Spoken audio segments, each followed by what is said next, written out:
Hi, my name is Jan Johnston of Jan Johnston Design in the Woodlands, Texas.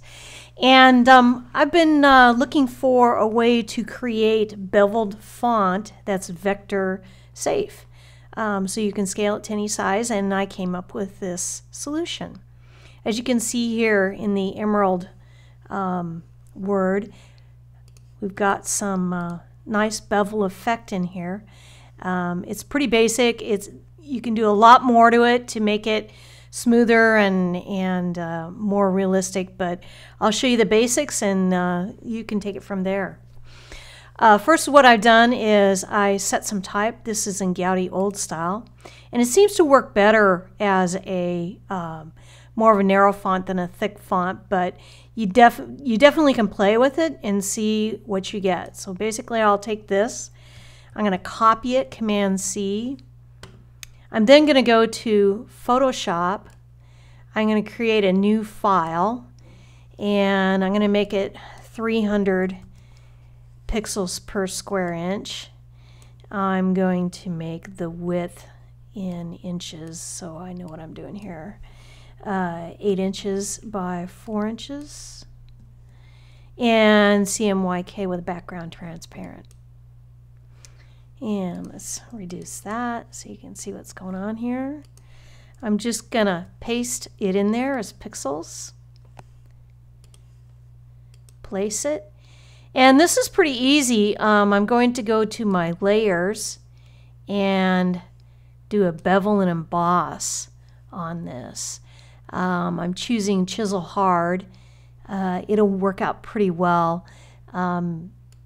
Chisel Soft, it has a tendency to create these ridges. So Chisel Hard, the depth of 100%, the size is 21 pixels, and everything else is pretty much standard. I don't select Contour because it makes it much more contrasty, but you can certainly play with those things. So I'm going to click OK, and I'm going to save this file. And I'm going to place it in my beveled font as a Photoshop. I'm not going to worry about that. I'm going to go back to this Illustrator page and I'm going to place it in there.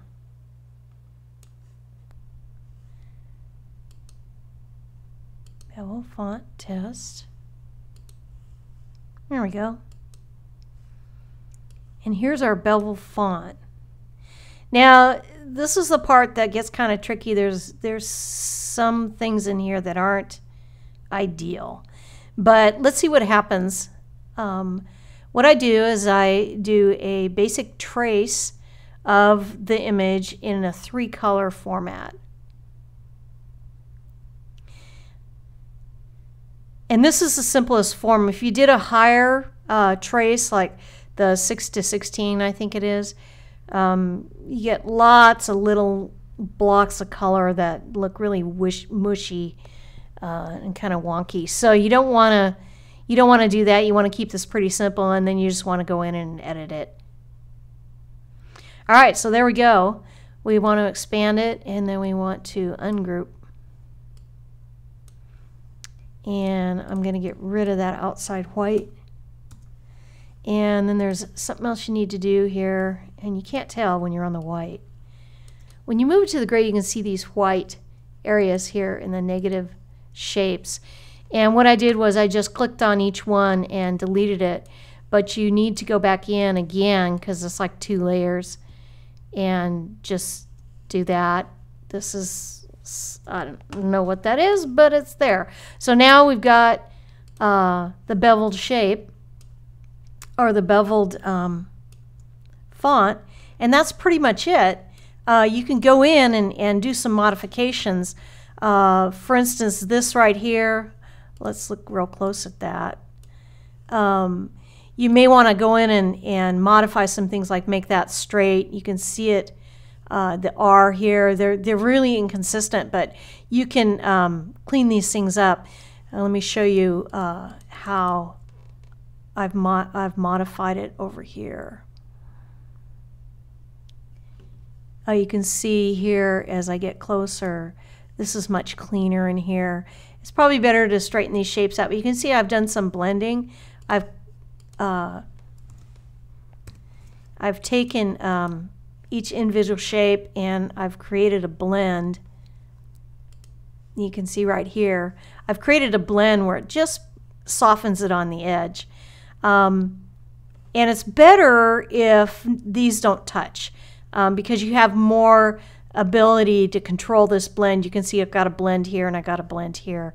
You could even try some things like putting a nice little thin line of white in here. See how this is not really all that attractive. It's nicer if this would be separated. But overall, this is a pretty good example of how to do this. And I'm using it for a client right now, and it's looking pretty good. So here's the final right here. You can see I've cleaned that up. I've cleaned this up. I've cleaned up some stuff down here. But for now, you know, it works pretty well. So thanks for watching. I appreciate it. And that's it from Jan Johnston Design.